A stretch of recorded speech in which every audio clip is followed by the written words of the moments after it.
Hali gani mwanafamilia wa channel tupendwa hii hapa ya Kileo Media. Kama ndo mara yako ya kwanza, basi nikusihi usisahau kusubscribe, kulike, kushare pamoja na kucomment bwana. Mange Kimambi amlipua bwana mkubwa Diamond Platnumz, na hii ni baada ya mambo mengi kuweza kutokea katika maisha ya bwana mkubwa Diamond Platnumz, na wengi wao waliweza kufunguka vitu vingi kuhusiana na haya ambayo yanayoendelea, na tumeweza kuona baadhi ya watu wengi waliweza kufunguka na kusema kwamba maisha ya bwana mkubwa wa Diamond Platnumz yako hatarini, na hii ni baada ya kuweza kuona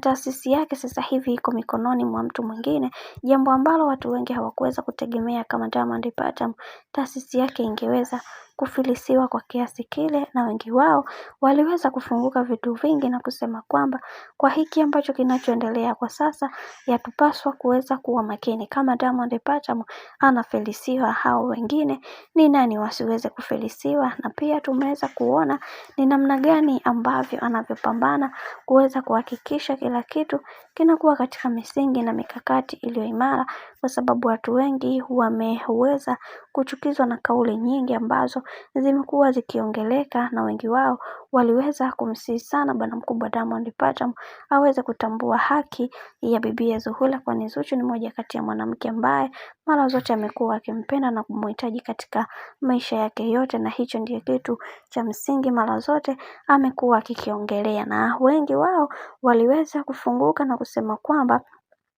yatupaswa kuweza kuhakikisha kila kitu kinakuwa katika misingi ambayo iliyo imara, kwa sababu tunaona kabisa kuna mambo mengi ambayo yameweza kutokea katika maisha, na tusipokuwa makini tutajikuta tunaingia katika hatari kubwa ambayo tusioweza kuitegemea, na tunaamini katika kile ambacho tunachokiamini kiwe katika mikakati iliyo imara, na wengi wao waliweza kufunguka vitu vingi na kusema kwamba kwa hiki ambacho kinachoendelea kwa sasa yatupaswa kuweza kusimama imara na kuweza kutambua ni vitu gani tunatakiwa kuweza kuvifanya na ni vitu gani ambavyo hatutakiwi kuweza kuvifanya, kwa sababu kuna mambo mengi ambayo yameweza kutokea, na yatupaswa kuweza kuwa makini katika kila nyanja ambazo tunazopita, kwa sababu mambo ni mengi halafu muda ni mchache. Kwa hiki ambacho kinachoendelea kwa sasa yatupaswa kuweza kuwa makini na uangalifu wa hali ya juu, kwani Diamond Platnumz tayari ameshaweza kufilisiwa mali zake zote. Bwana, mambo ni mengi sana kuhusiana na haya yote. Mimi naomba nikusihi kitu kimoja, kama ndo mara yako kwanza, basi usisahau kusubscribe, kulike, kushare pamoja na kucomment. Mimi sina la ziada. Wacha nikutakia siku njema na kazi njema. Tukutane next time. Bye bye.